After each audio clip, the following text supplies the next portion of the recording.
Welcome back to Day with me, Greg Michelson. I'm your host, and I'm joined here by Ray Me, my good friend from DataRobot days. He and I worked together at DataRobot and got to know him really well. He's a fantastic analyst and data scientist and consultant and researcher, and just an all-around great guy to know. So welcome, Ray. Thank you. Thank you, Greg. Awesome. Well, I wanted to maybe start by letting you introduce yourself a bit. Tell us a bit about your life and what sort of got you here. What's your origin story? And not what's on LinkedIn, but if it was a Marvel movie, what would your origin story look like? Sounds good. Yeah. Hi, everyone. My name is Ray, based out of New York. So I know Greg from my DataRobot days, as early as 2018. So been knowing each other for 7 years.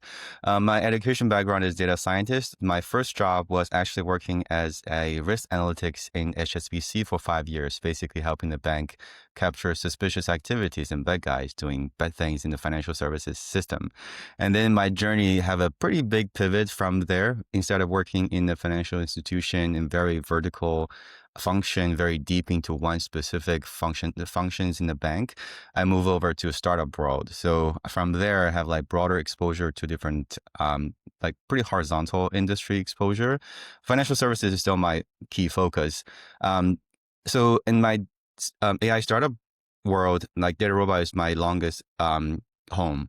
I've been there for almost 6 years. By the time I left the company, I was the RVP of a data science practice there, leading a team of up to 30 people, focusing on kind of helping customers deliver use cases and drive values and be the trusted advisor with the clients. And then my most recent job was director of AI solutions engineer at Snorkel AI, which is a company focusing on data development and programmatic labeling for data development in order to make better data for training, post-training, fine-tuning, evaluation. So That's doing Snorkel? that's Snorkel. Yep. Wow, I So never knew what they did. I'm glad to know that. Yep. So been there for a year. There are a lot of interesting client that I've been working with there, actually. So a lot of frontier AI labs that actually opened the door to have a conversation with Snorkel. And that I have a lot of exposure there about like how company are doing generative AI, how what the specific requirements are there in order to make their model specialized. So yeah, that's my background, always in the data science, machine learning, AI space, But that's focusing on not the your origin go-to-market story. side. Come on, let's go back to Mini Ray. Give us Oh, how'd you get into data? okay. Yeah. What was it that kind of drew you to the space, and Yeah. back when you were a wee one?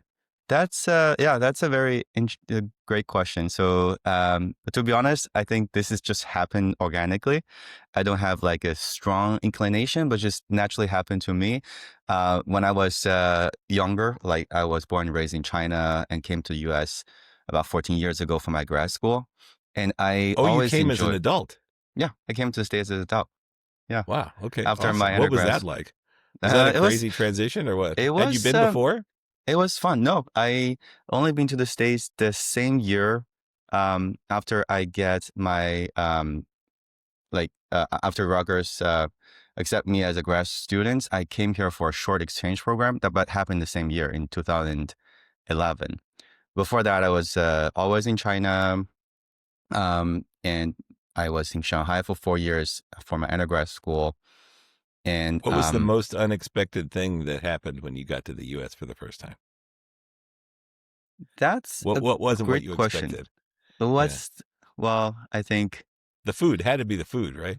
Oh, of course, yeah. The American the American Chinese food is definitely the most attractive things to me. Kidding. Now, I um, want to hear. What was your first American meal? Do you remember? I think First it's food you ate in America? something like Panda Express on that vein. I remember it was in the church because there was a church that organizing. Wait. So you're telling me you moved to America and your first meal was Chinese food? Yeah, exactly. So Wow. Okay. there's a Awesome. church with a bunch of kind of Chinese friends, students, and professors, and like Yes. people working in the Rutgers area. They organize airport pickup every semester, every August when the new students are coming. And the first Hmm. thing they get the students to is the church, and they have food and accommodation, and then give you a kind of brief welcoming session there. Hmm. That was my first meal. It's kind of buffet food. You grab your own Ah, stuff yes, on I a see. plate. Yeah, Gotcha. exactly. Got it. Exactly. All right. So back to your question about like how I get to data. Yeah, like mathematics and statistics is always something I'm pretty good at school. So just naturally become my profession and my strength. And then when I'm looking for jobs, data scientist is always the kind of the in the frontier for me to look into and also for me to get opportunity. So I was hired as a data scientist in a small consulting company for a very short period of time before I moved to HSBC. And there, I do think like for me, data is the most like honest thing to tell you what's happening right in the world.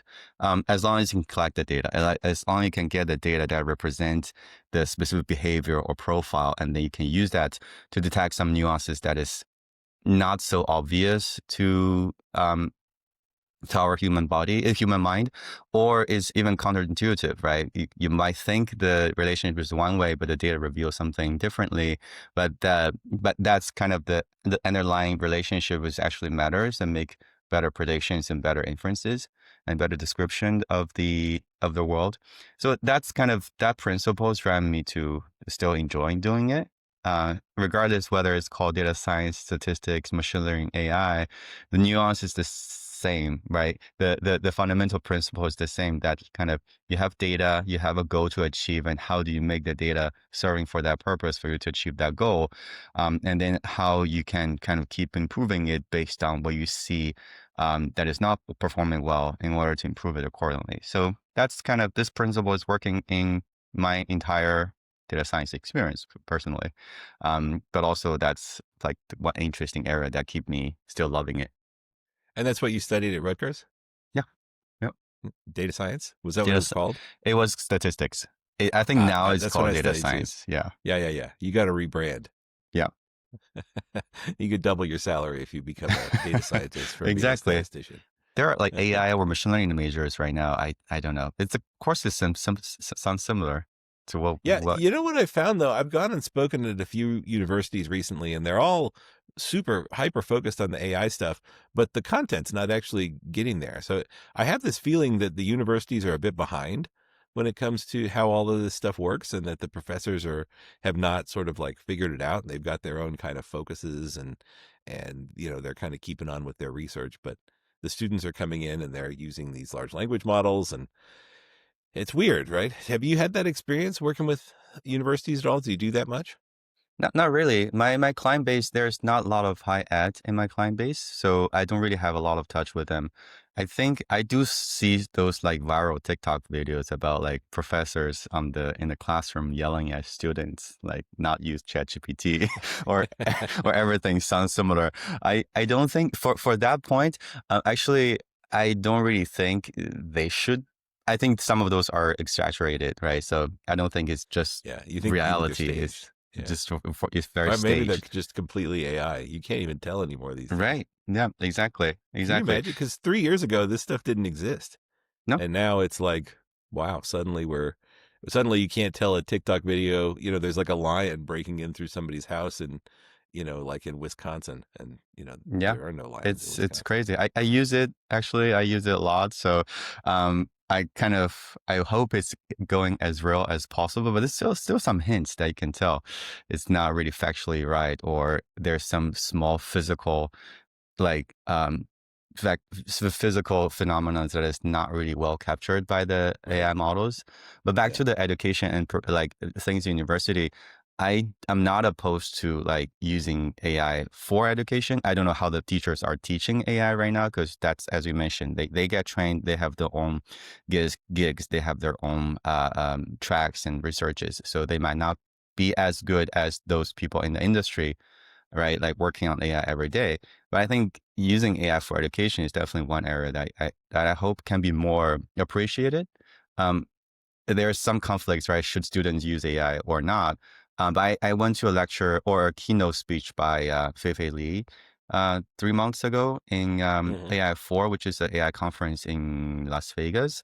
And she was just during that keynote speech, she was mentioning like she hoped like education can be augmented by AI. So the like memory based education can be replaced by something more organic. Because right now we spend like 10, 12 years remembering things, especially for like, I'm not a, I don't learn like history or politics a lot in school, but I do remember I have to recite a lot of facts, right? Well, In that's order kind of to, China, right? Is that a yeah, Chinese kind of thing?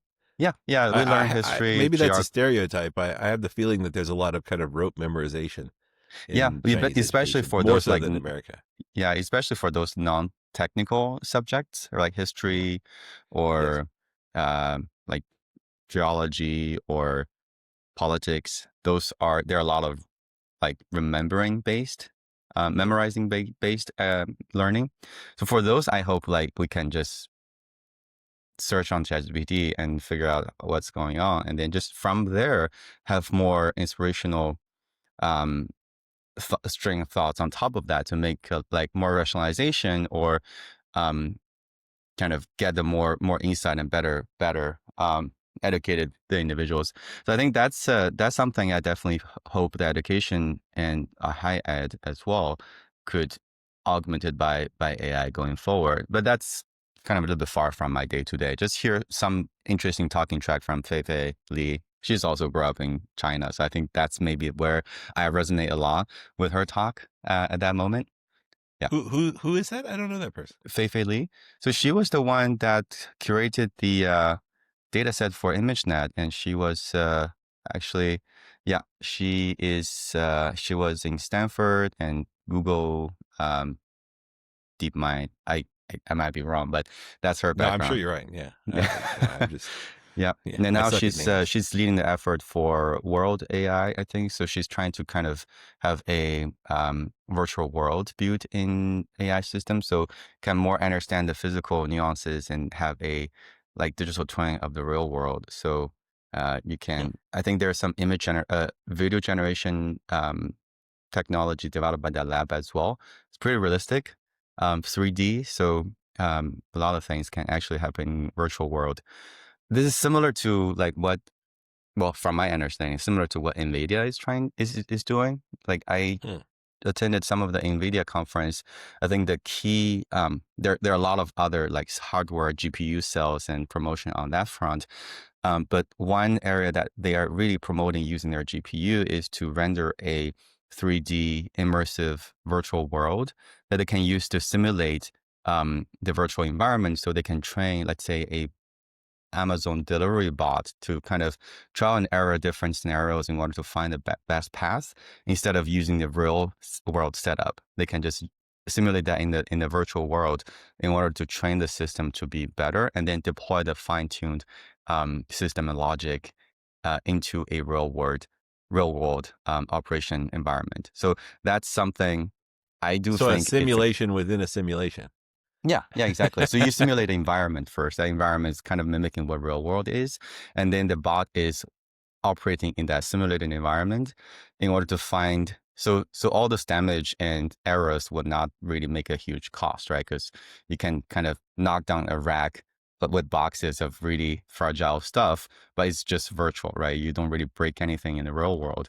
And then once those bots figure out how to collaborate, how to kind of yell to each other, how to optimize their paths and avoid objects and kind of find the most optimal shortcut to things Hmm. and deliver things on time, then those bots can be used in real life.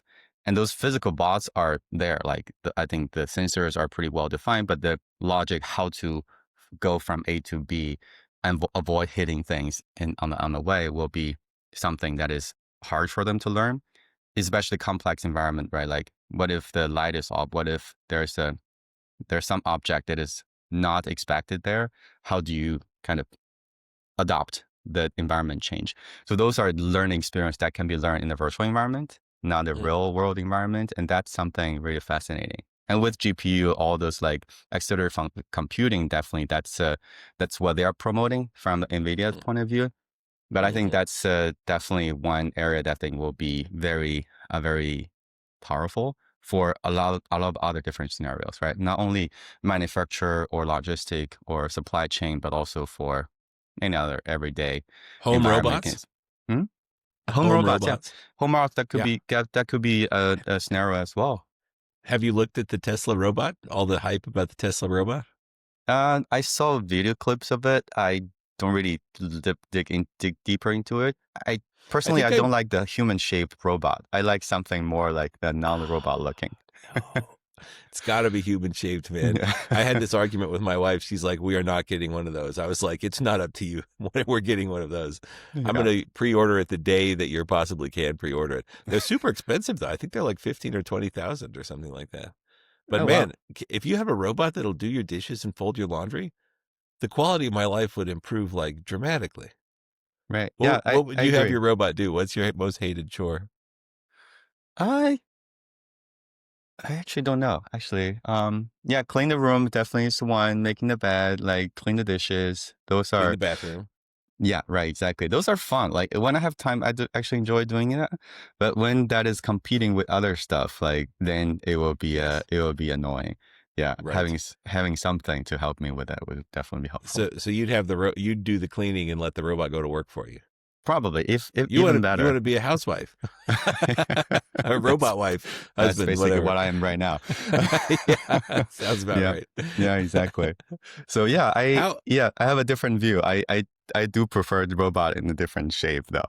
But I it don't know, man, TBD. because we Yeah. talked we talked about all the education stuff, and I'm watching, my daughter do homework, and she's got like this. They have this thing called Delta Math where it's like on the computer, and it's Mhm. like it's real easy for the teacher because the problems are already there, and you like solve the problems and then type in the answer, and there's no grading, right? So, the I've taught too, and anything where I don't actually have to grade, those are tools that I'm going to adopt, right? Because humans are at their core lazy. In a lot of ways. And so like this is the lowest common denominator of education, right? The completely automated form-based homework. But then what she does on like on a regular basis, if she doesn't want to work the problem, she's in Chrome because it's on a Chromebook. She Yeah. just like draws a line like a box over it, and then Gemini will solve the problem in the browser and tell her the answer, and she types it in. Like it's crazy, and it's insane. They don't even have to go outside of the environment where they're doing the work in order to use Yeah. AI to solve the problem.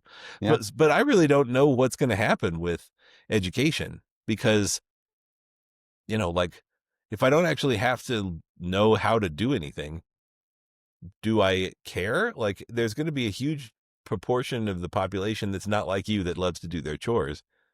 That's like, well, now I don't have to do my chores and it feels like a society collapse kind of moment. I don't know. That's one of the things that I worry about. What do you think? Yeah, but I think my experience using AI for everything that I use, like text, image, video, audio, like clone my own voice for some TikTok videos. I think Wait, the wait, what to your own voice? I clone my own voice for TikTok videos for like Instagram Reels. There's a app called 11 Lab.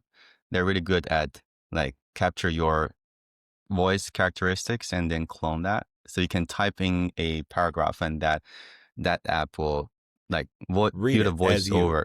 Yep. Yep. It sounds pretty Oh, similar. You can also tune like variability. You can like add some filler words. You can oh tune man. the kind of how aggressive or chill you sound like. So all those is tunable. And you Awesome. just need to record up to 30 seconds of voice and then he will capture those nuances and do it Wow. accordingly. Okay. Well, I know what I'm doing after this. Yeah, I use that for my like webinar or video editing a lot. Recently, I like if I don't really need to show my face, I just use that AI to voice over instead of talking because that takes Right. time, and I can make a video in like less than an hour with the image, video, audio all combined together. Uh-huh. But I For already forget Instagram. your questions. Yeah. What Oh, was it your was question again? the question was Oh, if we education. don't actually have education. Like if we don't Yes. have to know how to do stuff, what happens when nobody knows how to do stuff? Like does society collapse? Like I really think that that's the ultimate outcome here is that nobody has anything to do or knows how to do anything. So Right. I think, yeah, the initiation, like the motivation is the key. Like what to prompt, what do you ask the AI do is still something that is like the most human part, right? If I Mm. don't really prompt all the three tools I mentioned, I use, and they will not collaborate together to make a video for someone, right? Like I think those AIs are doing something for someone, and but human is doing for yourself, right? So For we provide the initiative. That's Yep, what. we provide initiative, we provide the motivation, the goal, and then the Mm, AI is the one that is still the tool to get mhm, us there instead of the one driving us there. Like it will be inspiration. The way I use it is more inspirational. Like have a general okay. idea and then trying to figure out what's the different variabilities there in order to find the right path instead of Mm, getting all those ideas generated by AI and pick one, which is less mhm, authentic and original. And I will not really want to go with those routes instead of like instead I prefer to have one idea or a few ideas and like red team with AI and figure out which could work, which won't work. And from there, like prompt the right tool for the right thing and then mm. get them a goal to achieve my goal and then stitch them together. So there will be basically I am the agent. The I'm the agent have access to different tools. Those tools also our agents have access to other tools, but I will be the one that kind of drive everything, orchestrate all those steps together, right? Yeah, but so here's what I'm waiting for from Apple, Mm-hmm. because you have an iPhone, Yep. because our text messages Yeah. are blue. It's blue. Yeah. Uh, yeah. What I'm waiting for is for the iPhone to listen to everything that I say, which of course it already does, but don't tell anybody. Uh, and to read my emails and my Yeah. text messages and help me do what the things I need to do. Like if my phone could send me a notification that says, "Hey, don't forget to reply to so and so about the thing on Saturday at 2 o'clock," or like, "Oh, I can tell you're having a conversation right now with Ray. You meant to ask him about this. Don't forget." That kind of stuff. Like that would be tremendously helpful. I want that. I would use that completely. And it would also like reduce the mental load and all that kind of stuff. But I wonder, would it make me stupid? I don't know. Would you use something like that? I will. Yeah, I will. But that's also like those knowledge are acquired from the past and something actually happened, right? So it's really hard for Apple to remind something I haven't really released to the world. Like it still stay in my But that's what I'm mind. saying. It's all on your phone. Right. Like you text about it, you email Mhm. about it, you talk on the phone about it, you have conversations live about it. You've got your phone with you all the time. There's no reason something like that couldn't exist. Yeah, yeah, that definitely, I agree. So like remind me doing this and like as a co-pilot, definitely that's a good use of AI, I think. But there still be something that like we might inspire each other and realize, okay, this is a topic I want to talk about, or I haven't really realized, oh, 10 years ago this happened. I want to bring it up to this conversation. And those are more deeper memories that it's hard to capture or connect the dots on the level of, well, the current level of AI, right? Like, because you Right. haven't really um, digitized those long-term memory to a message or email. It just Mm, happening in the past, like before the AI era. Maybe 10 years or 20 years from now, or our current memory can be captured by AI system, and that will be a different story. But still, like that long horizon, long time horizon might be a challenge for AI to figure out, okay, that is something related to this conversation 10 years later. And mhm. let's kind of bring this up to our current conversation. So I think, yeah, well, if AI can do that, that's kind of a That'd human, be like, spectacular. yeah. That is the ultimate. Like I would use that every day. But at the same time, I was talking to like my mom the other day, and she doesn't use like sleep mode on the iPhone, right? Hmm. So the sleep focus mode, Yeah, yeah. so all the notifications don't bug you, and she doesn't like to turn her phone on silent. And I'm like, Mom, there are features on your phone that will make it work for you the way you want. And she's like, I don't want to set it up. It's too complicated, whatever. And I'm like, well, okay, well, you're in your 60s and yeah, I get it. Fine. And then, I look at my kids and they're doing stuff on their phones and I'm like, why? Like, you know what I mean? So there's this age thing where we're like, yeah, we still want to maintain the initiative and we still want to like drive the AIs and do the red teaming like you talked about. Is that just because we're old? Like, are the kids going to be, are they Oh, going to yeah. say, well, Yeah, the AI can do this? they're AI native, right? They're born, raised, and grow Yeah. up in that environment, so they know how to deal with it. Like Hmm. I think, yeah, I think that's true. That AI doesn't exist like 10 years ago, right? When we first used like working on data science, and this doesn't exist. This level of AI, right? We also call some other stuff AI as well back then. But yeah, they grow up in that environment. They know much better. It's similar to companies, I think. Like you see companies like born and raised in from like 2022 onwards, they are much more AI native, cloud native, digital native. They just Hmm. they create from that with that DNA, and it's no don't really need to pivot to something. They don't need to figure out the business strategy from a traditional ML to AI native business model. They're born and raised in that era, and they just kind of they can ride the tide much efficient compared to some companies with a more traditional setup with a like old version infrastructure and ideologies and like the way to go to market. It's harder to pivot when the ship is heavy and hard to. Oh, I don't know why my Oh, TV is your talking to Siri's me now. talking back to you. My TV is talking back to me. I don't know why. Okay, that very timely topic. See, um, and that never happened. That never happened. Maybe something I mentioned like AI triggered the. It's Uh, LG TV, so it's not Siri per se, but the oh, it was remote. LG. Hmm. Yeah, Oh, it it's must be a LG. fancy TV. It's LG TV. The remote has a microphone there, so sometimes I use it for search, like search Yes, this YouTube video. yes. But I never know this AI assistant functionality. It's But yeah, always I, listening. yeah, exactly. That's But we actually a didn't. really interesting question. Yeah. I find that the younger people are, the less interested they are in digital privacy. Do you find that to be the case? Because like my mom won't use TikTok Uh-huh. because she's afraid that the Chinese are watching her, Uh-huh. and I'm like, Mom, nobody cares what you watch on TikTok. Just scroll, just doom scroll. It's fun. Right. But I agree. there's no teenager alive that's like, ooh, my data. You know what I mean? Actually, the YouTube I'm watching right now, just a random pop up, is like why Gen Z is more has a more favorable score to China compared to the other generations in the Western world, basically, A especially. favorable score? What do you mean Yeah, like score? more pro. It's like Oh, I see. They're more in favor, no, less suspicious of China. yeah, yeah, exactly, I see. exactly. So I Yeah. think that's well, I haven't watched that, but that's I just turn like open it and want to see like why Gen Z has a different perspective. Maybe that's why, right? Like some of the stereotypes are broken well, or they just grow up in that they cannot really they sacrifice some of the privacy concerns for convenience, Yeah. um, and they don't really see well, I don't know how big a pain that could be, but they don't really experience the pain or Mm, challenges from like privacy point of view. But the right. convenience is much more that adrenaline driven by those contents and the colorful stuff on the screen is way Yes. like very overweighing all the other concerns or potential drawbacks by using those applications. So Mm. yeah, and me too. Like I kind of do you want to grant access to this? Yes, sure. I want to use the tool.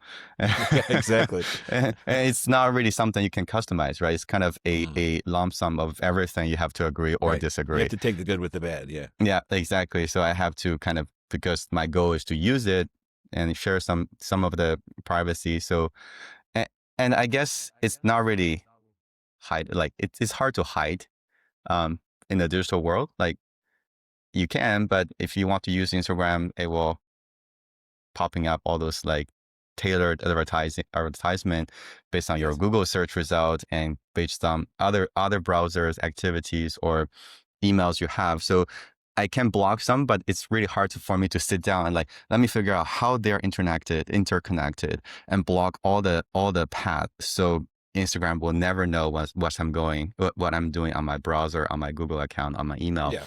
Uh, Yeah. I don't really have that interest. I don't even have that motivation to do. I think it's fine because that's all my behavior, right?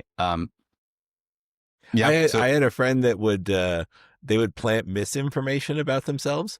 Hmm. Like they would, they're on their Facebook. He was a 72-year-old woman, and on Instagram, you know what I mean. They Yep. so his plan was to hide in the noise of his own misinformation. But I don't know. It seems like a lot of work to me. Yeah. Yeah. Exactly. Like, why? Right? Like, what? What? Well, maybe for people with a very very unique thing they want to hide, that's fine. But I think I'm more open to, I can let the Okay. internet know who I am, and then it can recommend me some good product. I'm fine with it. Do you think it's a pendulum? Like, will something happen in 10 years where there's like a major violation of people's privacy that'll cause all these young people to suddenly become aware and the pendulum will swing the other way and everybody will be deny, deny, deny? Or do you think it's more sort of a natural evolution of the way things are going? I would say latter, right? Natural revolution, but we are kind of good at figuring out how to deal with it, I think. Hmm. Well, not to the extreme extent, but we kind of cope with what the environment is changing and adopt accordingly, right? And kids with younger generation with better tools and like things that is much easier to access, I guess they will figure out how to adopt much quicker. Um, Well, because like if you think about the idea of freedom versus security from a like societal perspective, like after the 9/11 attacks, people were way more interested in security than they were in freedom. And so you see things like mhm, the Patriot Act and stuff like that. And now it's started to swing the other way, right? So every time something bad happens, people want security over freedom. And then things are good and it swings back and people are like freedom, freedom. You know what I mean? So it's like a pendulum. It's kind of the same with safety versus privacy, I yeah, think. yeah. Maybe Yeah, like once you I have your data breached or something like that, then maybe you start to worry a bit more about privacy. Yeah, I agree. Yeah, this is something, yeah, is always there. Like, how do we regulate that? How to control those privacy is important topic. It's more from a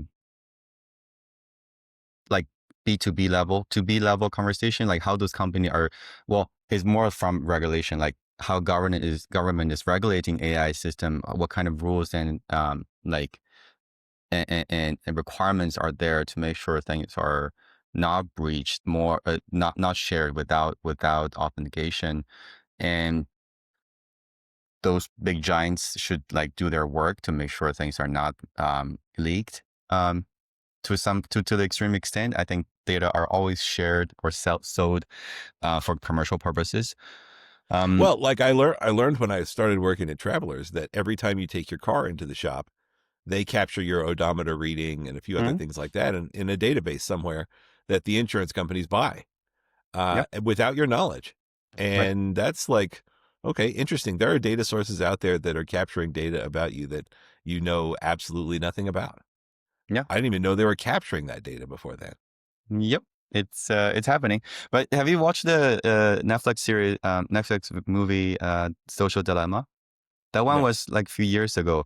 So Is basically, it a how documentary or a movie? it is a movie, but Uh, more like a sci-fi movie talking about they basically create some human characters for the algorithm in the back end. It's like basically how have you watched the Inside Out that that movie? yes. Yeah. Hmm. So basically, they put all the algorithm and the functions back in the back end of Instagram, for example, into human. Like, how do you tweak the dials for this person to get more extreme, right? Get this feed all the time.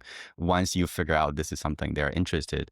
So that was this theory is there for a long time. All the preference like recommendation system is doing that way. Basically, it just visualized into a movie to showcase from like two individual in the real world how they get like from someone more moderated to extreme left and extreme right based on what they see and fed in social media and they kind of unboxed what's in that AI algorithm for this recommendation into human. So that one was very thought provoking. For a lot of people, kind of realize, okay, so a lot of things that we see as true is just what we received is very partial and biased, right? Um, but I hope there are things for this new era of generative AI and more advanced AI system that people realize, okay, there's also a some invisible hand in the back end that kind of manipulating the way that you're interacting with others and also consuming your data for different purposes, right? Some of those are good, some of those are helpful and very Do you, beneficial for you, but some of those are not. do you think that there is so certainly it's the case that like a TikTok and an Instagram are using the algorithm to keep you looking, keep you scrolling, right? Hmm. Yep. But do you think that there is a more nefarious thing at work there, that where the algorithms are being engineered to try and change the way people think about certain things? Do you think that's happening at all? Um, I don't. Because Well, there's it's certainly more. been studies. I'm Yeah. sorry, I'll let you answer. But there have certainly been studies that show that it's easy to influence undecided people by showing them content. That I agree. Yeah. Well, I Do you, sometimes feel I'm convinced by something, or at least that short period of time, I would get so much like reinforced by the similar amount of similar information. I will think, oh, this is what happened, or this is what's true. But then time matters. Like if you, well, time can work in a good way or a bad way. If you keep watching those same contents, you get like 100% convinced this is true.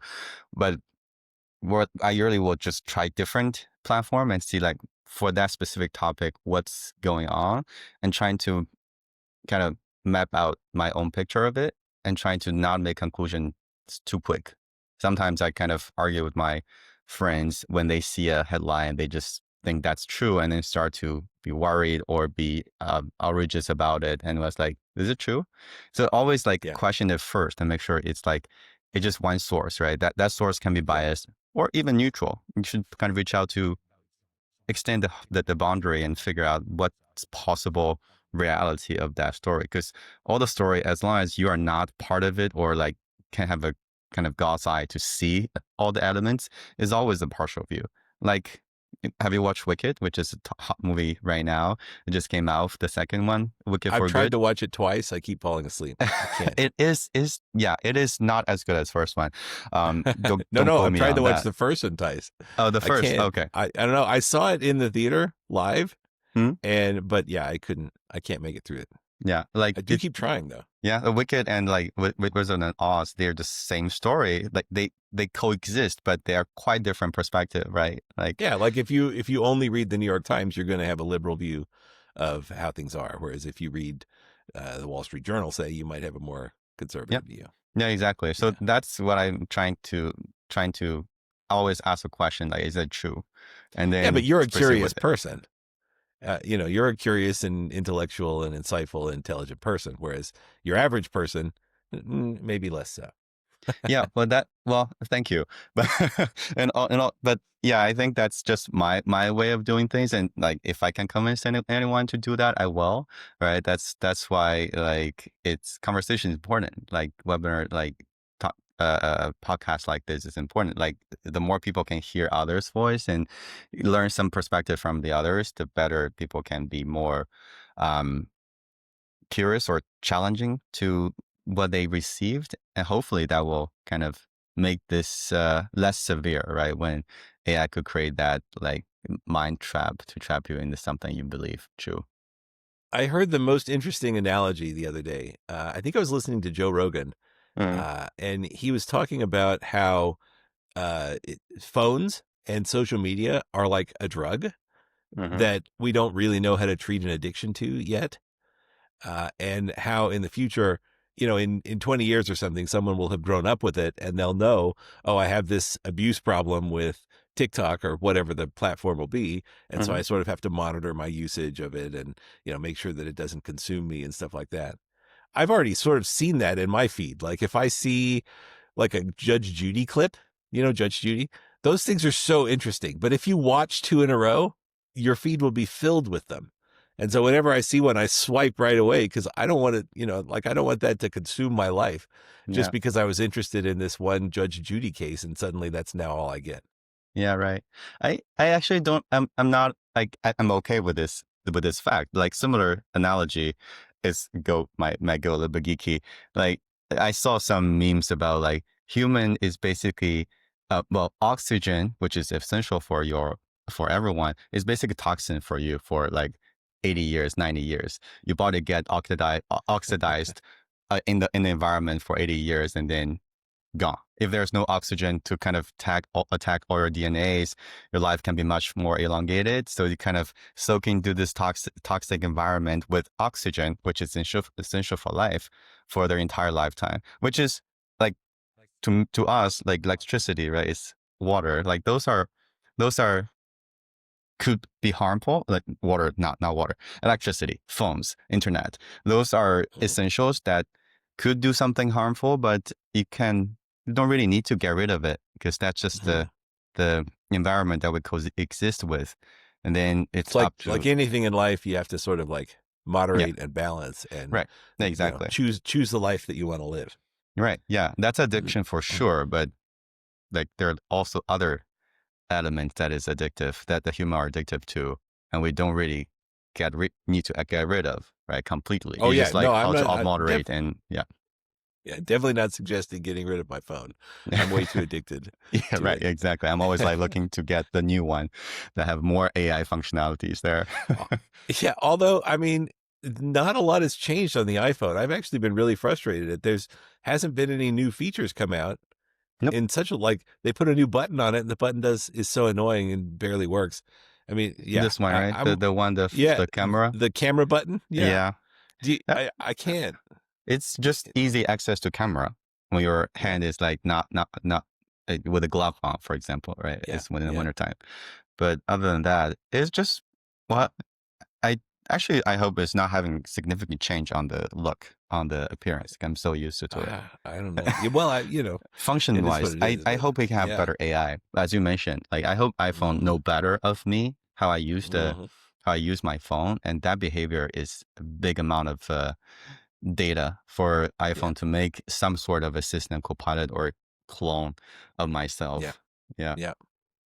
Yeah, I feel like privacy concerns are holding people back on that.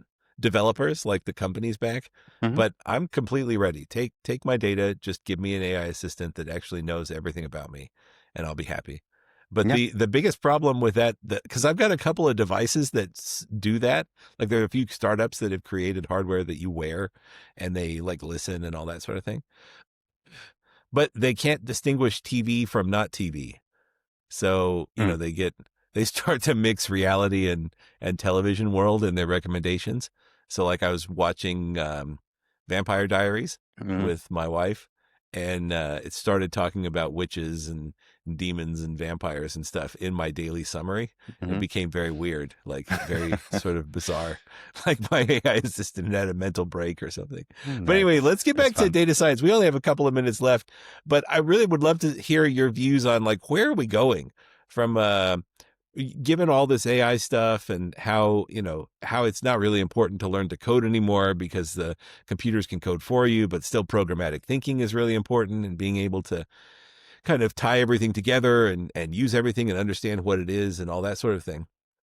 What does a data scientist job look like in 5 years, 10 years? Would you advise your kids to go and study data science or would you point them down a different path given what's going on? Yeah, that's a great question. I don't think, to be honest, I don't really, even though I'm a data scientist in my work in the past 2 years, even like in data robot life, it's not that much about the scientific part of itself. It's more engineering and architect. So if I see like how this from my point of view, the paradigm is changing from like predictive model, which is more traditional ML forecasting, basically predict what's the next number or what's the next category, to generative AI, which is more simple prompting, summarization, creation. And then now everyone is talking about agentic AI, right? So it's more advanced, sophisticated, have more access to tools that can be used as a to solve more complex problems, right? And all those, it would just enhancement or the involvement is the algorithm underneath that can do a better job in very specific tasks, right? But how those tasks are stitched together, it still requires some scientific mind to kind of architect this process together to make sure you have a system that can not only working in the testing environment, but working at scale in the production environment, because that's how enterprises are using those generative AI system or agentic system. And then there are data science best practices there still. If we pick one example, like when OpenAI was training ChatGPT, the reinforcement learning part with the human feedback, they're kind of labeling preference um, for the outcome from the reward model. And they use very interesting statistical practices like to resample from those pairs to kind of augment the amount of data points they can have. By one experiment, they can extrapolate 6 data points because it's like 2 out of 4. They can have 4 to 6 different combinations there when they are actually using this data. So those are kind of experimentation design principles that is still statistics related, right? Data science related, but it can be serving for a different purposes to train those deep learning and large language model.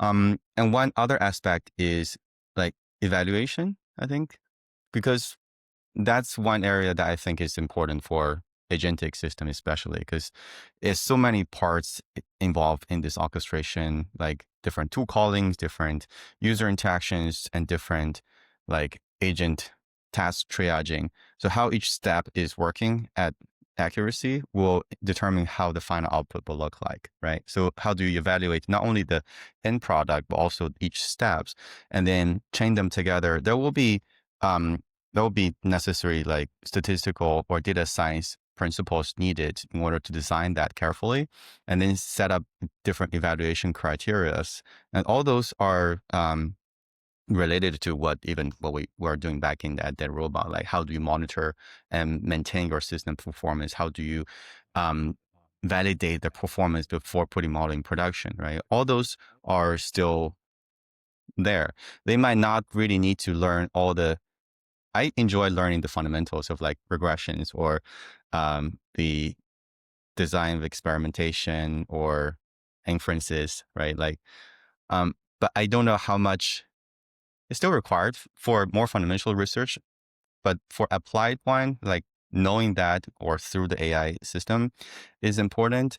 But better to know how to initiate the different new ideas and call the right tools with the help of AI is Mm, how I see this is evolving over time. mm, But from the industry research point of view, I learned like most of the companies, like 95% or plus companies are already adopting generative AI or agentic system, but only like 13-14% are actually claiming they have tangible return from those models. So still in a very early stage, right? So how right. do we lift that from like 15% value creation, 15% of those use cases actually creating value to a much larger number?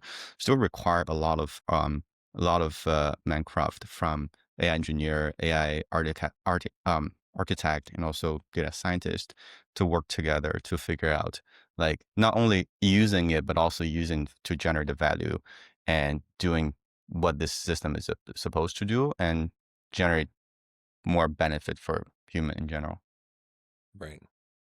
Got it. Well, fascinating.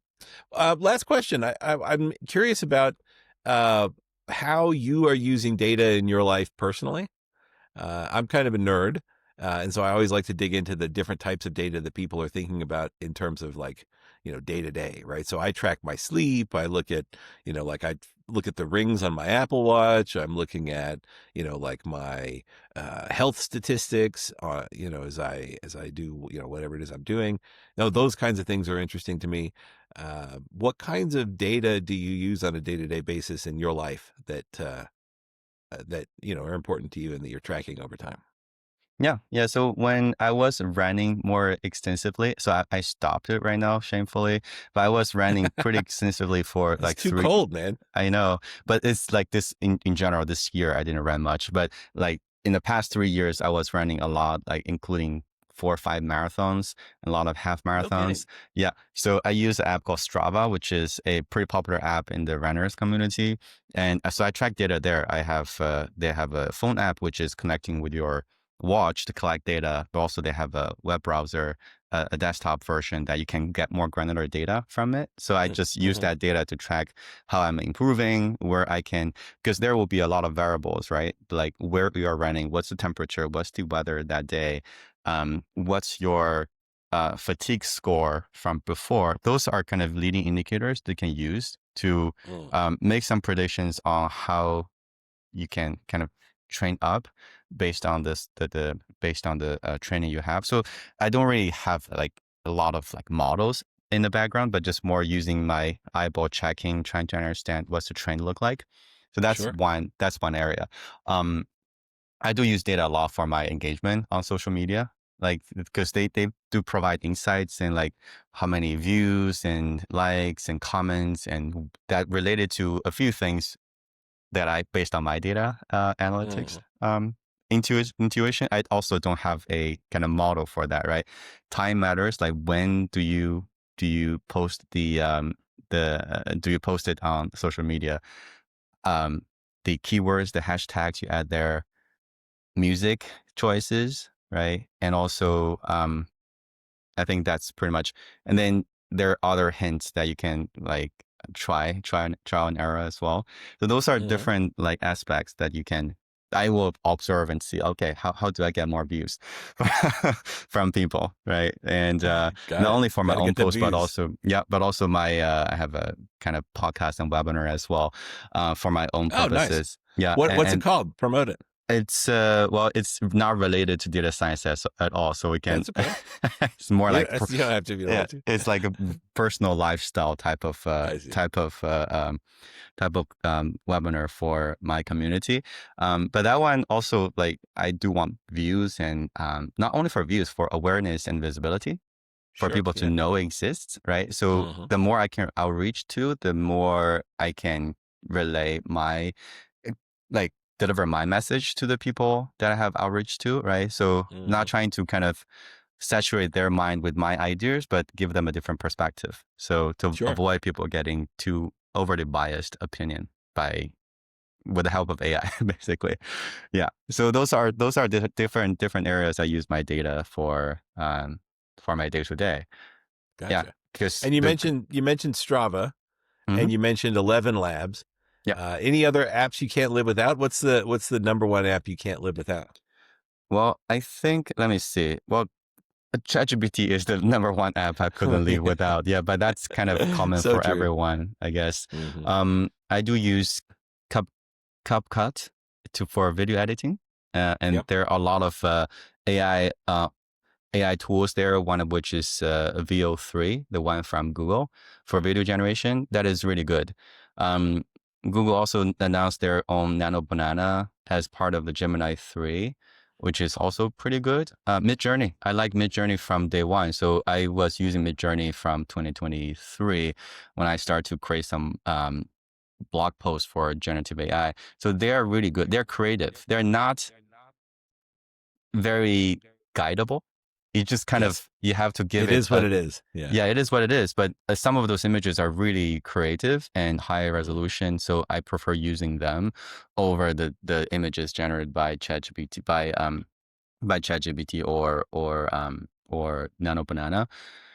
What else? 11 Lab, that's something I start to explore, which is a tool that for voice generation, text to voice, or text clone, or voice to text, like everything audio related, is super Hmm. helpful.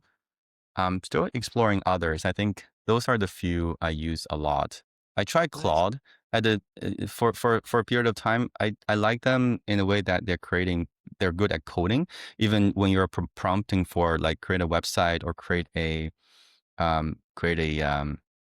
PowerPoint, it will just use HTML and CSS to kind of um, build the website for you using code, and you can see the code view versus the preview with the graphs and colors on the screen. So that's super good, but not as creative as you can imagine, like what Google and ChatGPT can do. Right. Yeah. So I've been I'm a signed up like as have prescriptions for all the tools I mentioned just now, which is a Yeah. big Right. deal. I need to consolidate that to some extent. I heard there's I forgot the website called, you can kind of sign up for one, like pay a lump sum, like $20 per month, and you can use all the tools, but they have a bigger contract in the back end. So you kind of consume Ah, credit I see. by the fraction you're using instead of you have to That's smart. subscribe $20 for each of these applications. Because you don't Yes, I really like the use that bundling. amount of money. Well, at least my daily interaction with those AI tools, I won't really Uh-huh. consume that amount of compute power. You need a fractional subscription. Yeah, exactly. Yeah, I need like a totally. pay as you go mode. Nice. Awesome, Ray. Well, thank you so much for taking the time. This was really fun. We didn't really focus hugely on data sciences, but we talked a lot about interesting stuff in AI and all the things that are going on. Before we sign off, anything that you want to promote? You want to give your Instagram or anything like that for people to follow you and kind of see what you're up to? Yeah, well, maybe follow in my LinkedIn. And my LinkedIn is you can search Ray Me, and I think the first one pop up will be me. Um, Nice. yeah, and open for job opportunities. If anyone have good opportunities for like leadership role in the pre-sales, sales engineer, or machine learning experts, I'm happy to explore and have a conversation. Nice. All right, cool. Thanks, Ray. All Appreciate your right, time. See you later. thank you so much, Greg. Bye Thanks. bye. Bye.